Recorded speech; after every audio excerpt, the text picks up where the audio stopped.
एक simple question, अगर आज आपका बिजनेस एक दिन के लिए बंद हो जाए तो कल आपका इनकम क्या आएगा या इनकम वही रुक जाएगा? आज मैं आपको कोई 10 करोड़ का बिजनेस प्लान नहीं बताऊंगा। मैं आपको एक ऐसी प्रिंसिपल बताने वाला हूँ जो अगर आप समझ गए तो आप कोई भी बिजनेस को सिर्फ 30 सेकंड में जज कर पाइएगा। और बिलीव मी, इस प्रिंसिपल से कई लोग हर महीना पैसा कमा रहा है, जबकि कुछ लोग रोज सुबह उठ के नया कस्टमर के पीछे भागते रहते हैं। तो चलिए एक छोटी सी स्टोरी से शुरू करते हैं। दो दोस्त थे, राहुल और अमित। दोनों ने सोचा बिजनेस स्टार्ट करते हैं। दोनों के पास सिर्फ 15 लाख का कैपिटल था। राहुल ने सोचा अगर बिजनेस करना है तो कुछ बड़ा करते हैं। उसने एक स्टाइलिस्ट कैफे खोल दिया जिसका इंटीरियर बहुत ही ब्यूटीफुल था, शानदार था। इंस्टाग्राम में उसका रील छोड़ा जो इमीडिएटली वायरल हो गया। उसकी कैफे में एक्सपेंसिव कॉफी मशीन लगा हुआ था। ओपनिंग डे पे ही बहुत भीड़, सब ने बोला भाई कमाल कर दिया। और दूसरी तरफ अमित ने एक छोटा सा बिजनेस शुरू किया। ना ग्रैंड ओपनिंग, ना इंस्टाग्राम रील्स, ना कोई फैंसी डेकोरेशन, बस एक चेयर टेबल, एक छोटा सा रूम के अंदर एक सिस्टम लेके कुछ कंपनी के साथ मंथली एग्रीमेंट साइन किया। 5 साल बाद राहुल अभी भी उसके कैफे में खड़ा था।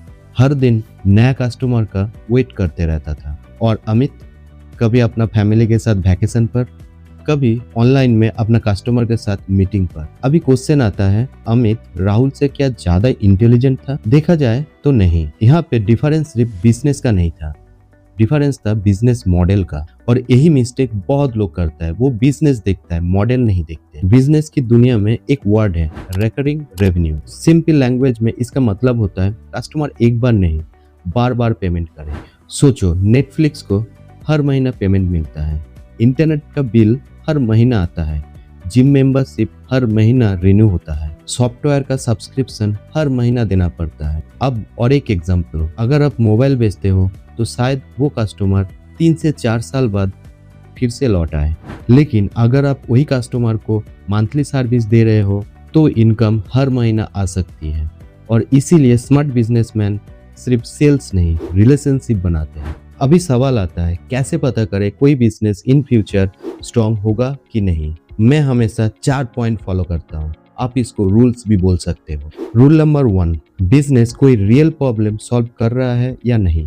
लोग लग्जरी पोस्टपोन कर सकता है लेकिन जरूरत को पोस्टपोन नहीं कर सकता, जैसे कि पानी, internet, medical service, repair, cleaning, ये सब नीड्स है। और नीड्स वाला बिजनेस हमेशा ज़्यादा स्टेबल होता है। रूल्स नंबर 2, कस्टमर कितना बार पेमेंट करेगा, एक बार या हर महीने? अगर कस्टमर रिपीट पेमेंट करेगा तो बिजनेस ओनर को डेली नया कस्टमर के पीछे भागना नहीं पड़ेगा और ये लॉन्ग टर्म गेम है। रूल्स नंबर 3, क्या बिजनेस सिस्टम में चल सकता है? अगर बिजनेस सिर्फ ओनर के रहने पे चलता है तो बिजनेस कम, जॉब ज़्यादा होता है। स्ट्रॉन्ग बिजनेस वही है जो प्रोसेस और सिस्टम में चलता है। रूल नंबर 4, कस्टमर को रिप्लेस करना इजी है या डिफिकल्ट? अगर कस्टमर आपसे खुश है और उसके लिए दूसरे के पास जाना मुश्किल है तो नेचुरली वो आपका रिपीट कस्टमर बन जाएगा। और रिपीट कस्टमर मार्केटिंग का सबसे सस्ता सोर्स होता है। एक बार कमेंट करके बताना, अगर आप बिजनेस स्टार्ट करोगे तो किस टाइप का बिजनेस चूज करोगे। अब कुछ एग्जाम्पल देख लेते हैं। सोचिए, एक अकाउंटिंग सर्विस जो हर महीना छोटे बिजनेस का जीएसटी एंड अकाउंट मैनेज करता है। एक कंपनी जो ऑफिसेस में टी, कॉफी, पेंट्री का सर्विस डेली बेसिस में डिलीवरी करता है। एक क्लिनिक मैनेजमेंट सॉफ्टवेयर जिसके बिना एक क्लिनिक को डेली मैनेज करना बहुत डिफिकल्ट हो जाता है। एक वाटर प्यूरिफायर मेंटेनेंस सर्विस जो हर 6 महीने में कस्टमर के घर में सर्विस देने जाता है। इन सब बिजनेस में एक कॉमन बात है, ये सिर्फ प्रोडक्ट नहीं बेचते, ये ऑनगोइंग सर्विस देता है और इसी वजह से इनका इनकम रिपीट होते रहता है। अब मैं आपको वो 30 सेकेंड टेस्ट बताने वाला हूँ। जब भी आप कोई बिजनेस आइडिया देखें तो खुद से हमेशा ये 3 सवाल पूछिए। पहला, क्या ये कोई रियल प्रॉब्लम सॉल्व करता है? दूसरा, क्या कस्टमर रिपीट पेमेंट करेगा? और तीसरा, क्या ये बिजनेस मेरे बिना चल सकता है? अगर तीनों क्वेश्चन का आंसर यस है तो चांस बहुत अच्छा है कि आप एक स्ट्रॉन्ग बिजनेस मॉडल देख रहे हो। याद रखिए, अमीर लोग हमेशा नया आइडिया के पीछे नहीं भागते, वो प्रेडिक्टेबल कैश फ्लो के पीछे भागते हैं। वो एक्साइटमेंट नहीं, सिस्टम बनाता है। और इसीलिए उनका बिजनेस उनके लिए काम करता है, ना कि वो हमेशा बिजनेस के लिए। अगर इस वीडियो से आपको कुछ भी नया सीखने के लिए मिला हो तो वीडियो को एक लाइक जरूर करें।